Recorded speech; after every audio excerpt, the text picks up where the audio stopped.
Welcome to another episode of the Gospel Lifeline podcast. My name is Neal Grogan, here with Matthew Statler. And we are back again, continuing on in our series of faithfulness in the workplace, which, Matt, I was really impressed with how the last one went with Mike Griffin. It sure was a blessing, especially, having a law enforcement officer kind of give us perspective and how it's unique, and kind of made me realize how with every vocation that we engage in as believers, although it may be unique, some of the principles for how we conduct ourselves in godliness and in righteousness, remain the same. I think about like Colossians 3:17 that says, "And whatever you do in word or deed, do everything in the name of the Lord Jesus, giving thanks to God the Father through him."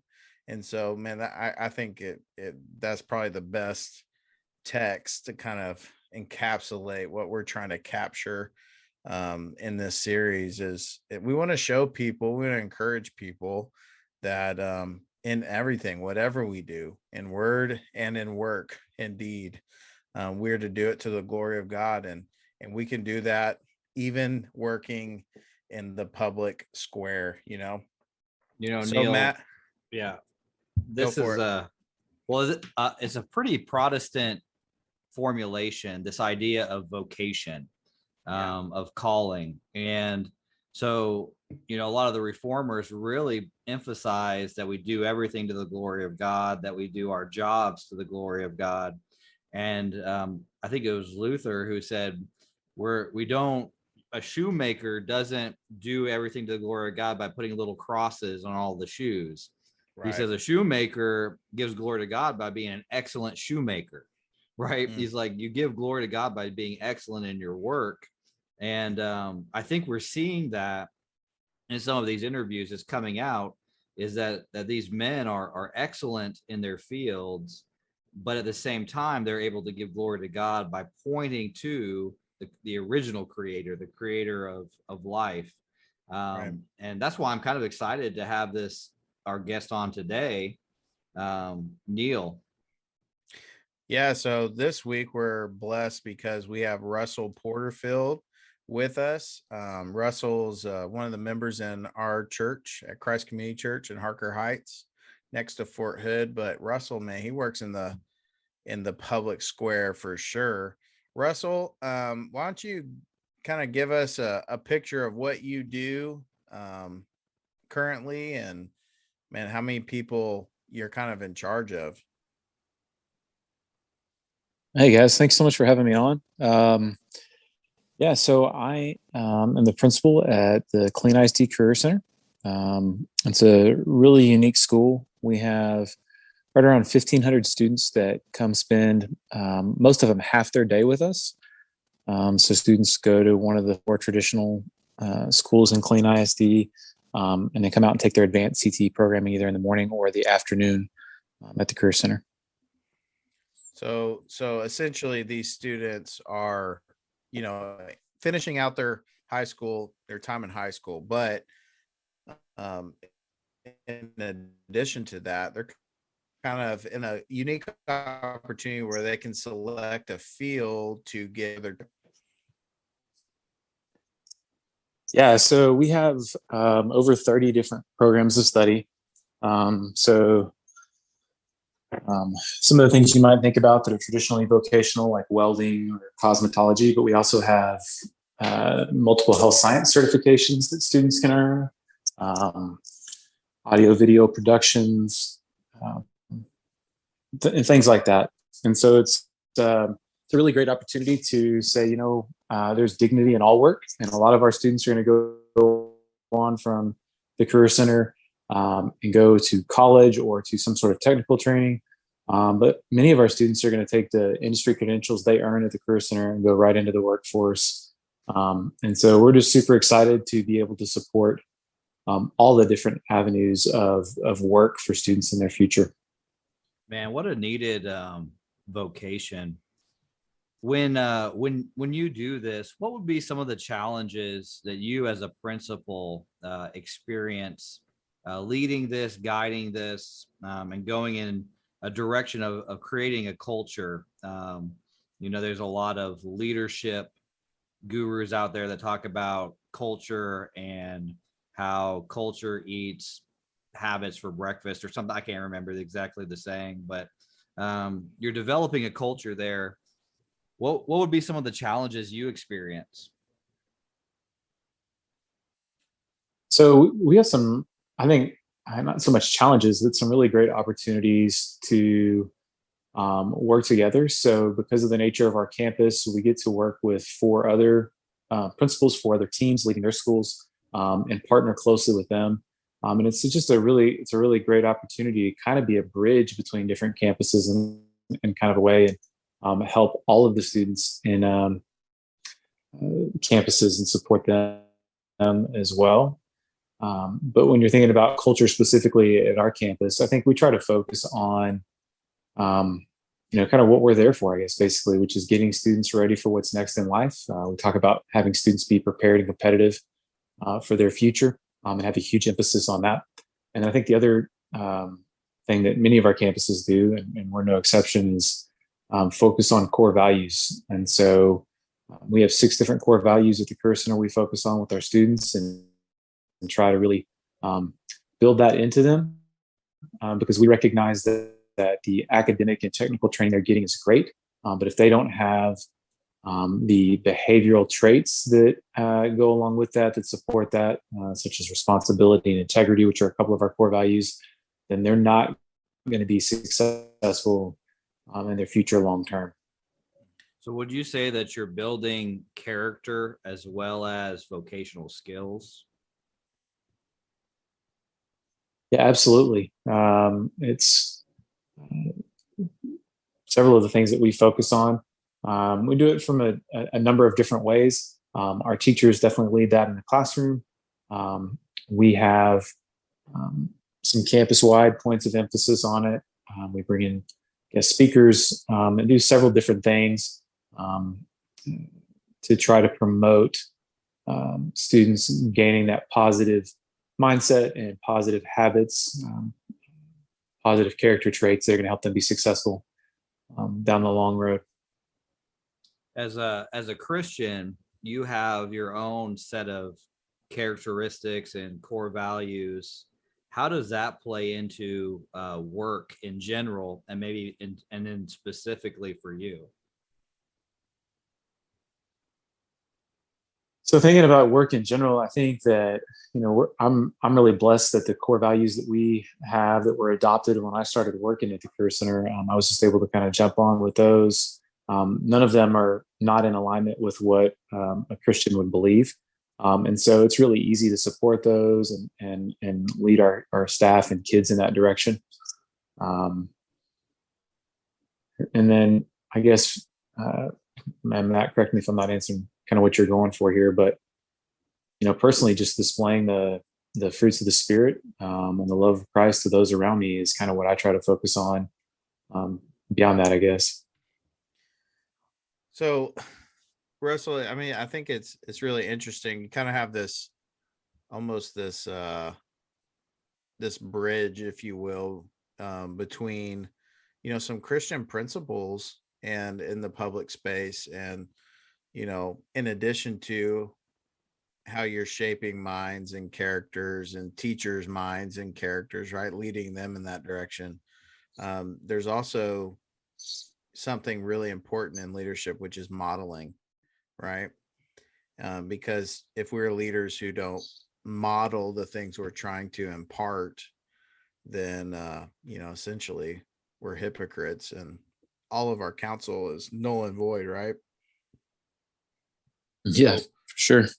So kind of just walk us through just for a minute, like in your daily rhythms, um, what does it look like to model these things? And like, how do your team like know, hey, yeah, Russell, he's a Christian, right? He loves Jesus, and man, he treats us well. Like, where do they know where that comes from in you, and how do you navigate that even in the public space as a public school principal? Like, that's extremely difficult, especially in today's society. Yeah. So I think the biggest thing that you try to do is value people, right? I don't care if you're the custodian, the cafeteria worker, or the superintendent of our school system. Like, right, I should look you in the eye. I should know who you are. I should value you as a person and engage in that kind of way. And I think that's one of the biggest things that I try to do. Um, and I don't know that it's so much because I'm in a position of leadership, but it's just because they're all image bearers of God, and no one is more valuable in His sight than the other from that standpoint. Whereas um, we might view it differently from an American society standpoint. So, um, you know, checking on your people. You know, we got people out sick, dealing with different things, and taking care of them. Just doing the right thing by people, I think, is kind of where I try to focus that. That makes sense. Hmm. No, that totally makes sense, especially, when when you're operating from a Christian worldview, right? Like when we look at people, we're looking at image bearers. And so that's a unique perspective that the Christian has versus the rest of the world. Um, which because we're created in the image of God, they warrant dignity and respect, right? And so, you know, as a believer, when we model that, when we continue in that viewpoint, man, that makes that kind of changes the way people respond, right, to you, especially in conflict. Um, I would just, I'm just curious right now is how has treating people with dignity and respect and as image bearers, how's that affected just the overall culture on the campus? Like, because I know KISD doesn't get exactly a good, you know, rap for how they deal with conflict, right? Especially on the student level. Yes. So, man, it's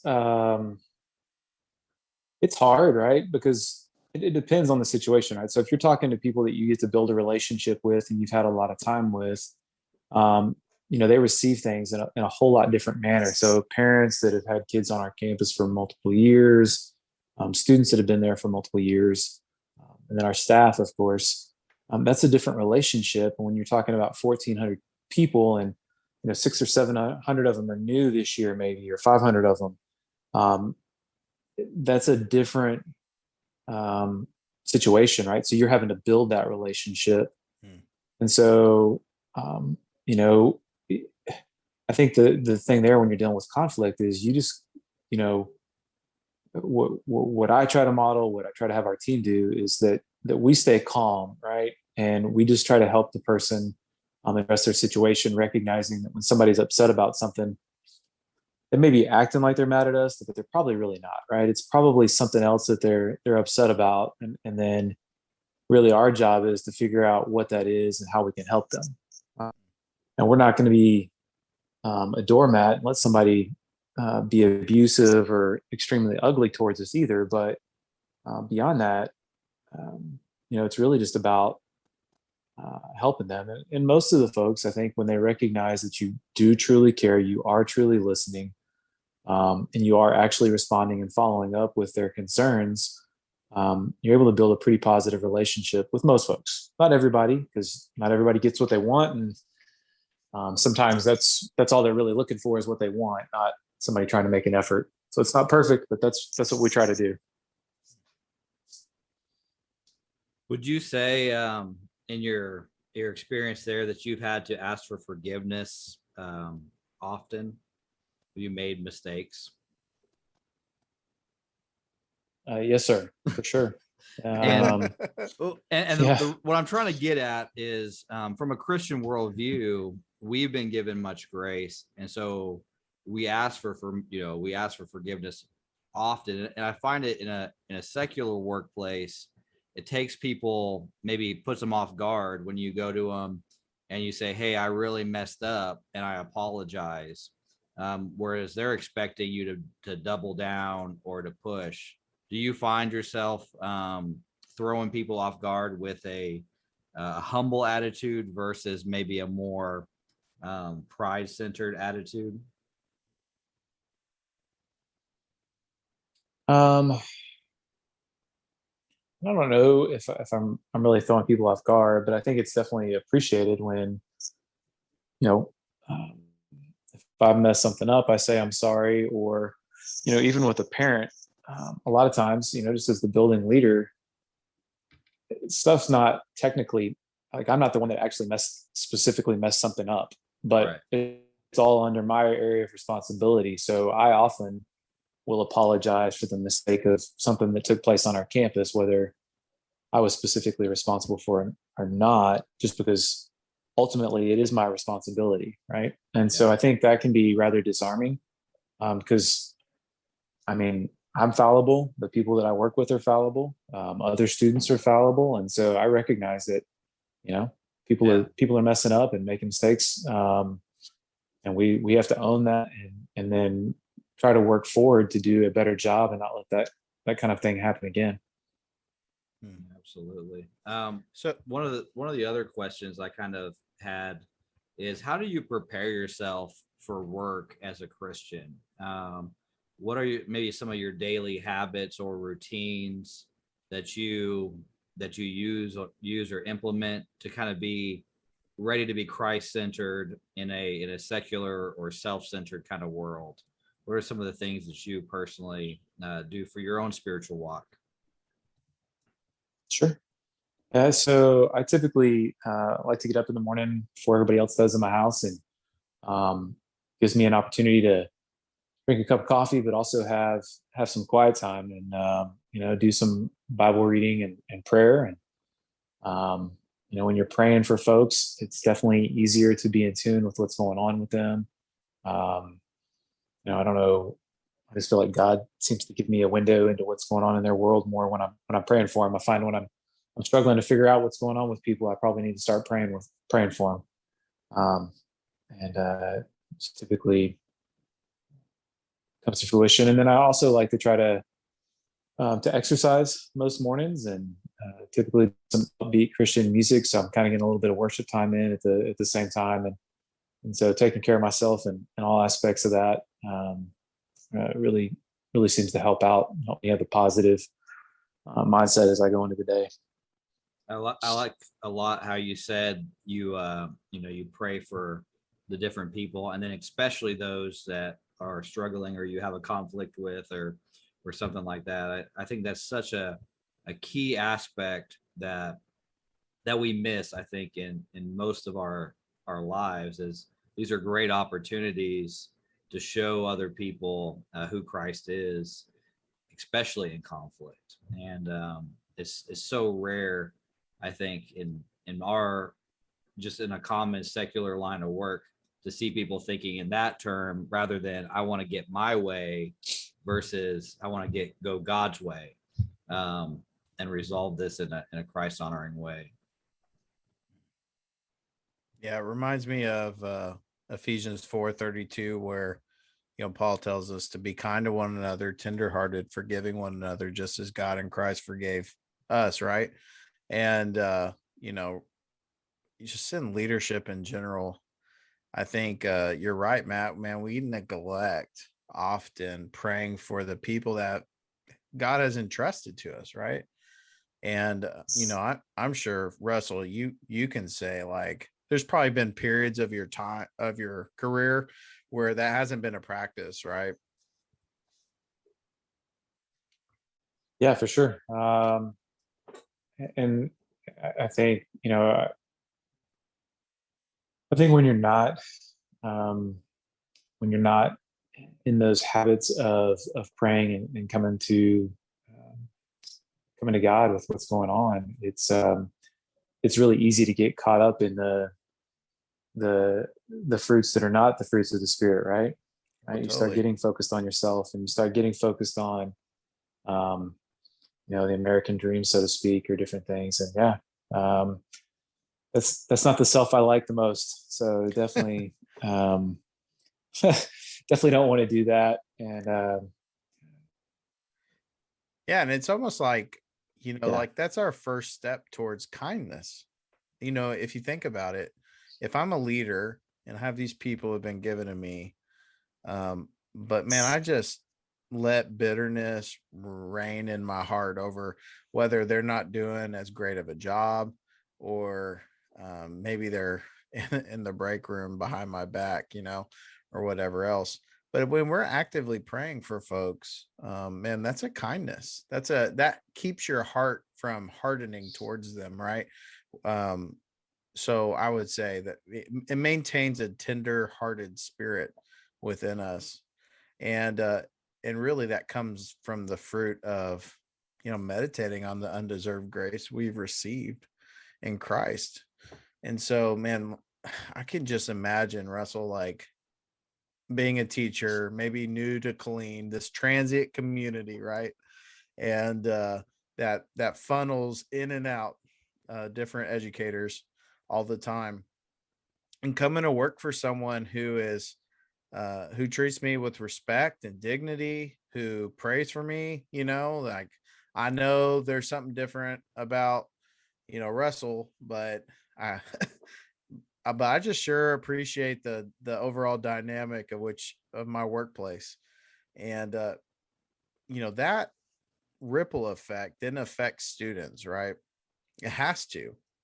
Um because when a teacher is being treated um in such a manner in which they feel valued and respected, they in turn usually go and treat others in a similar manner. What's his name? Robert Coleman.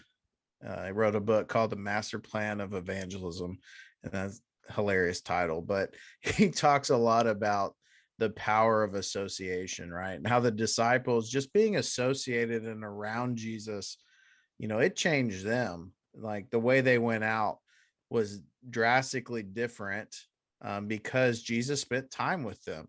And I think the principle is the same in the context of leading, right? So for you, you're you're with your people, you treat them a certain way, you conduct yourself in a certain manner, you pursue excellence as you expect them to, right? And man, that's got to have some sort of impact, from just being associated with you or with other educators like you. Would you say that that's been kind of your experience?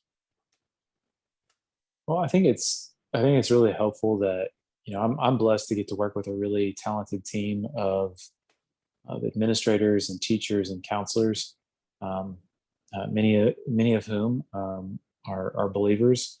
But also, I think when you're fortunate enough, like we've been over the last several years since I've been at the Career Center, to have a really positive culture for the most part.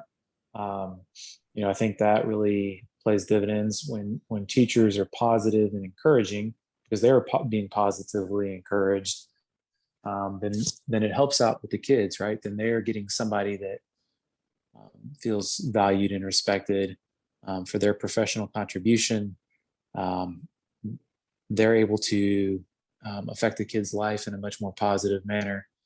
Um, when their needs and respect is taking place for them. Yeah. Could you just, for our listeners, I think people take personally, I think people take teachers for granted often. Um, my mom and spent her entire career as an educator. My wife's both her stepmom and mother did the same thing. And it's often a thankless job, right? But what are some of the unique challenges educators face that that you've perceived or experienced yourself? Sure. Yeah. So you have many teachers are teaching 150 or 180 or more students every day at the secondary level. Many of the teachers on our campus aren't, because of the nature of what they're teaching, how many block classes they have. But um, that's a lot of kids that you got to get to know and build a relationship with, because kids aren't going to many kids are not going to do work for you because they love English, right? Like, I don't know about you guys, but I'm not a big. I'm not going to go crack open some Shakespeare and just read it just for the fun of it. More than likely, that's not my cup of tea. But my freshman English teacher, I really valued and respected him, so I did my best because of who he was, right? And so our teachers are faced with the same thing. It's a lot of different people that they are doing that with, and a lot of different abilities, right? So you've got some students that are still learning how to speak English. You have other students that are just, maybe struggle at learning a little bit. You got other kids that it comes to really easy, and they're all in the same place, right? And you've got to develop a lesson that is meaningful and purposeful for all of those kids at the same time. And then if you assign them some work and they turn it in, and then you got to turn around and grade it all and give them feedback so they know what they're doing, they can grow, and none of that happens quickly. And teachers have a 45-minute conference period a day to do that, but they're often called to meetings during that 45-minute conference period. And so there's a lot of work that goes in on the preparation and the grading. Teachers typically are doing that on the nights and weekends because they don't have time during the school day to do that. And so it's a pretty all-encompassing job from a work standpoint if you're really putting your heart and soul into it. And it's also extremely emotionally and mentally taxing too, because you're trying to figure out how to make this work for this kid, but also this kid over here. And this kid didn't eat yesterday, and he just told me about it because nobody else in there, is able to provide that care for him, and they trust me, and so they're telling me about it. So I'm trying to meet this need, but then I've got this other kid that didn't sleep last night because of whatever happened. And the teachers love the kids, and so it's quite the wear and tear on somebody. And so very thankful they have a summer break and some holidays, because man, from a mental and emotional standpoint, those things are needed. Oh, totally. Yeah, I like that. I was just reading this article today, Russell, and it was talking about, where church growth dynamics, and it was saying, on average, a pastor can actively shepherd no more than 150 people, you know. And like I think about my training, right? My training is to shepherd people, to pastor people. And what you just described to me sounded a lot like pastoring, to a degree. But all young minds, right? Like you're called to care for Mm-hmm. and tend to what you described, 150 students almost on average. Um, and then to try and invest in them in such a way that you've gathered trust and respect, and them and what their needs are, and then you have to develop everything around. I mean, that's wild, man. And it takes it takes a toll on you and your heart. And so I can just think like, man, like how would you, if you had a new high school teacher, right? Say ninth grade math, right? And you sit them down, what would you say to this teacher as their principal? How would you encourage them? Sure. So I think, kind of to y'all's point earlier, I think one of the biggest things is, trying to be excellent at what you do, and just being prepared every day is so important, because you can deal with the surprises when you're prepared for what was supposed to happen a whole lot easier than you could otherwise. And then, I think also talking to them about loving on the kids and building a relationship with them, and also recognizing this is the year is a long year, and so pacing yourself and knowing that we're all here to help you. There's a lot of people on our team, other teachers that teach the same subject area, administrators, instructional specialists, and the like, that would be there to assist in any way possible. And then we actually, the whole school district does a pretty good job, I believe, of we have a mentoring program. Mm-hmm. So if you're a new teacher, you actually get partnered with a veteran teacher. There is actually a whole series of meetings and observations and co-observations and things like that take place with that mentor teacher to help make sure that you're getting the support you need in addition to the administrative and instructional specialist support. So, and just making sure that they knew that we were here for them and what resources were available to help them, because it's hard. It's a hard profession. I think the average right now, guys, is 3 to 5 years, and wow, and folks are gone from the profession. Mm. And they're actually putting out less teachers in the teacher prep programs today than they were 20 years ago. And our population is not dwindling. It is definitely growing. We need more teachers. So, taking care of our new folks is extremely important to us. Mm. So you said, be excellent, strive to be excellent, pace yourself, get rest, right? Be prepared. Know that you have a team who has your back and will support you in any which way we can. Man, those are like 4 incredible ways to lead and to encourage someone new in a very difficult field. Now, if you could sit down a student, 9th grader, right, and say anything to them and take off the I'm a teacher hat, like I'm just a Christian man and I want to tell you something, what would you say? Yeah. So, Neal, I think I would really focus them on the fact that right now school is their job, right? And so at least that's definitely what I do with my 2 kids that are high school age, and you need to work at that with excellence unto the Lord. Kind of going back to the Colossians verse you were referencing earlier, um, and then beyond that, I would talk to them about the importance of developing the academic skills to be successful, whether they wanted to go to college or not, right? And the reason I say that is because technology is changing the workplace so much that we've got a lot of kids that maybe academics is not their forte or the thing they enjoy the most, and it is so important to be able to continue to learn regardless of what your profession is, because it's changing more than likely, and will continue to change. Um, and then I would just encourage them to um, try to figure out how they're going to make a difference in the world. Like, what is it that you feel like you are being led to do? Or if I'm not working at school, if I'm talking to a kid at church, what is it God is calling you to do that's going to make a difference in our world? And then what can you do now to prepare yourself to be there and be ready for that when you're put into that position? Um,